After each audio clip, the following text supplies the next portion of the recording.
Pinaparusahan ng mga magnanakaw, sinusunog ang mga nayon na lumalaban sa kanya, at ang pinaka nakakakilabot dito ay nagtayo siya ng mga tulos o matatalas na kahoy kung saan ipinapako niya ang mga kaaway niya. Yun ang pinakamalupit na ginawa niya sa kasaysayan bilang babala. Noong 1400s ay may isang batang prinsipe na dinala bilang bihag ng Imperyong Ottoman. Ikinulong siya sa isang matibay na bilangguan at doon halos wala siyang pagkain at malayo sa pamilya. Ang masakla pa noon ay habang siya'y nakakulong, bumagsak ang kanilang kaharian dahil tinraidor ang kanyang mga magulang ng mga Maharlika na dati nilang mga kakampi. Pagkatapos ng 6 na taon ay pinalaya siya.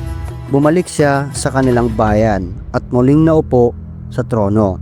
Pero sa mga oras na yon ay hindi na siya ang dating bata na nakilala nila. Isa na siyang pinunong may matinding layunin. Yun ay ang paghihiganti.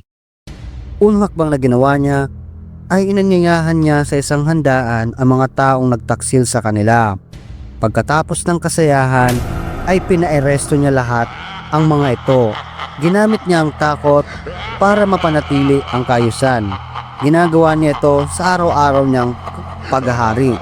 Pinaparusahan ng mga magnanakaw, sinusunog ang mga nayon na lumalaban sa kanya, at ang pinaka nakakakilabot dito ay nagtayo siya ng mga tulos o matatalas na kahoy kung saan ipinapako niya ang mga kaaway niya.